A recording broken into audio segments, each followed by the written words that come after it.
নমস্কার, আমি ডক্টর দেবাশিস সিংহ রায়। আজ আপনাদের কাছে এসেছি অফেন্সিভ স্মেল ইন ইউরিন এর থেকে মুক্তি দেওয়ার জন্য সব থেকে ভালো হোমিওপ্যাথি মেডিসিন সেটা নিয়ে আলোচনা করব বলে। কোন খাদ্য কেন হয়, কোন মেডিসিন ব্যবহার করলে এতে ক্ষতি হয়, কিভাবে থাকলে আপনার ইউরিনের অফেন্সিভনেস গন্ধটা কম হবে এবং তা থেকে চির মুক্তি পাবেন, সেগুলো নিয়েও আলোচনা করব। যদি ভিডিওটা ভালো লাগে প্লিজ বন্ধুদের সঙ্গে একটু শেয়ার করতে ভুলবেন না। আর আমার চ্যানেলে নতুন হলে সাবস্ক্রাইব করবেন। নিশ্চয়ই ভালো লাগলে লাইক দেবেন।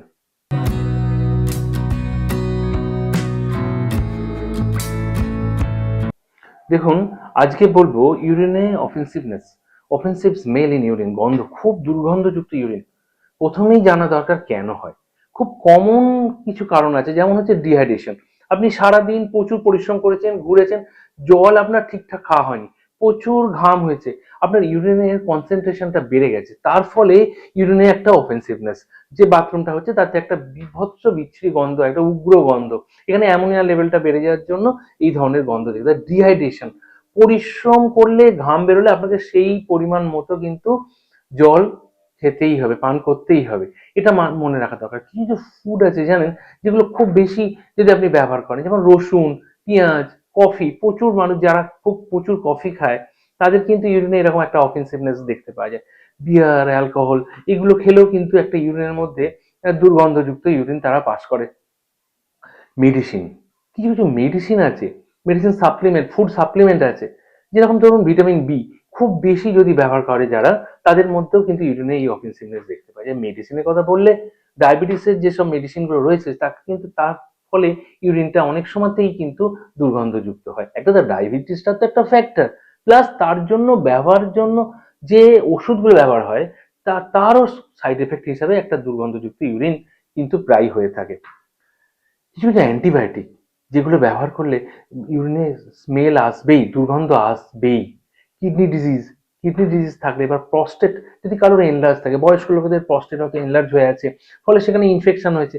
একটা তো কারণ ইনফেকশন, প্রস্টেট ইনফেকশনের জন্য ইউরিনটা ইনফেক্টেড হচ্ছে, সেখানে ইউটিআই হচ্ছে, তার থেকে একটা একটা কারণ। আবার মেয়েদের ক্ষেত্রে নর্মালি ইউটিআই থেকে, মানে ইউরিনটা ইনফেকশন হয়েছে কোনো কারণে, তার ফলে যে তার মেয়েরা যে ইউরিন পাস করে সেখানেও কিন্তু দুর্গন্ধযুক্ত থাকে। ছেলেদের ক্ষেত্রে প্রস্টেট ইনফেকশন হয়ে তা হলোই, প্লাস এমনি ইউটিআই তো রয়েছে, কিন্তু মেয়েদের ক্ষেত্রে শুধু ইউটিআই থেকে, যেহেতু মেয়েদের প্রস্টেট থাকে না, সেক্ষেত্রে কিন্তু এরকম ইনফেকশনের জন্য ইউরিনে বিভৎস গন্ধ হয়। আমার একটা প্রস্টেটের ওপর এবং একটা ইউটিআই এর ওপর আলাদা করে ভিডিও আছে, পারলে একটু দেখবেন, বুঝতে আপনাদের খুব সুবিধা হবে।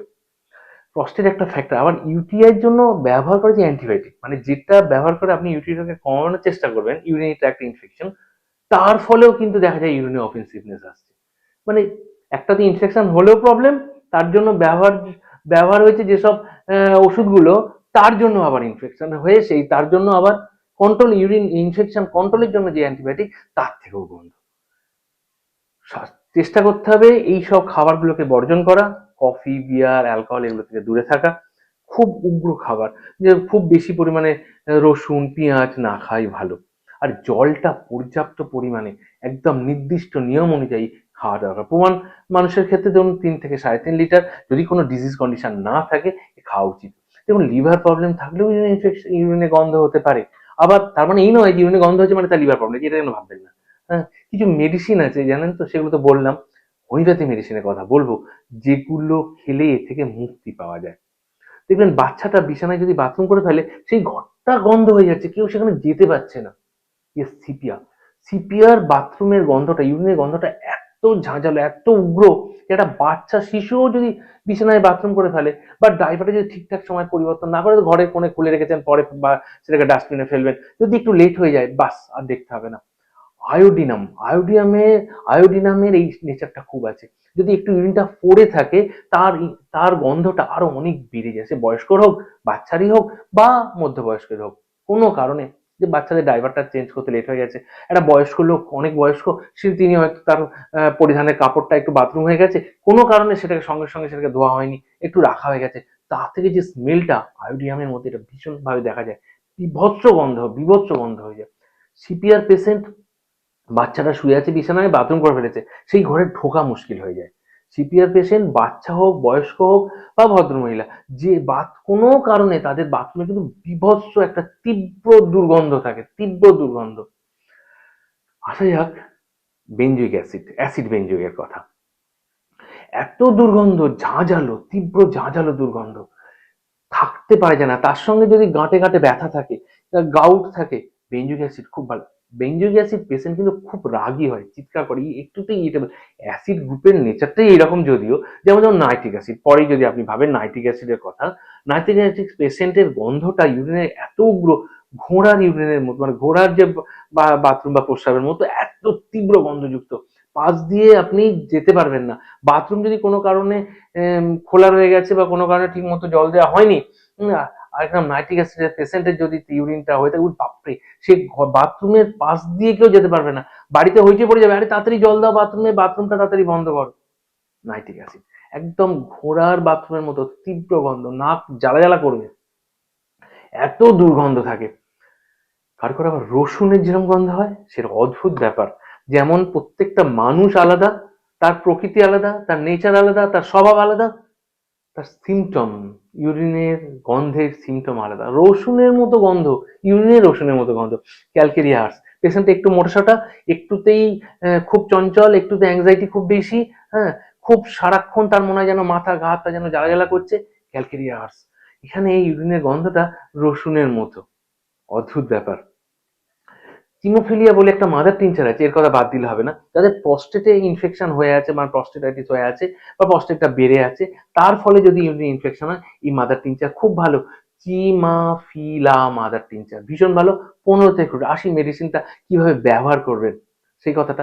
15 থেকে 20 ফোঁটা আধ কাপ গরম জলে 15 থেকে 20 ফোঁটা দিনে 3 থেকে 4 বার, দিন 15 ব্যবহার করলে আপনি এর আরাম পাবেন, বুঝতে পারবেন যে ইউরিনের স্মেলটা কমছে, বা ইউরিন ইনফেকশন, প্রস্টেটাইটিসটা, প্রস্টেট ইনফেকশন সবই কিন্তু কন্ট্রোলের মধ্যে আসবে। ক্যান্থারাইসিসের কথা ভুললে হবে না, ভীষণ ভালো ওষুধ।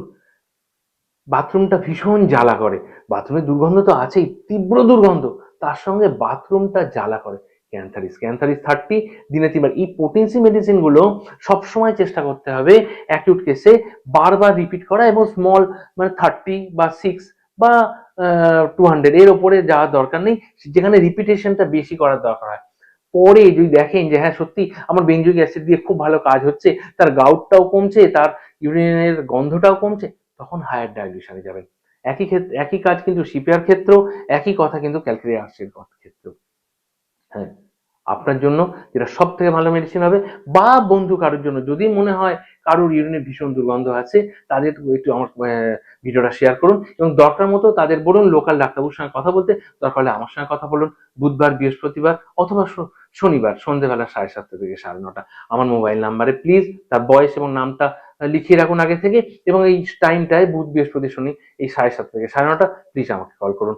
কথা হবে আপনার জন্য যেটা সব থেকে ভালো মেডিসিন, ইয়েস, হোমিওপ্যাথি মেডিসিন, যেটা ব্যবহার করলে আপনার ইউরিনের দুর্গন্ধটা চলে যাবে, বাড়িতে আপনার প্রেস্টিজটা বাঁচবে, বাইরে আপনার বন্ধুদের মধ্যে আপনাকে আর হাস্যকর হতে হবে না। আমি আমার লেভেল বেস্ট চেষ্টা করব সেই মেডিসিনটা আপনাকে প্রেসক্রাইব করার জন্য। নমস্কার, পরে ভিডিওতে আবার দেখা হবে।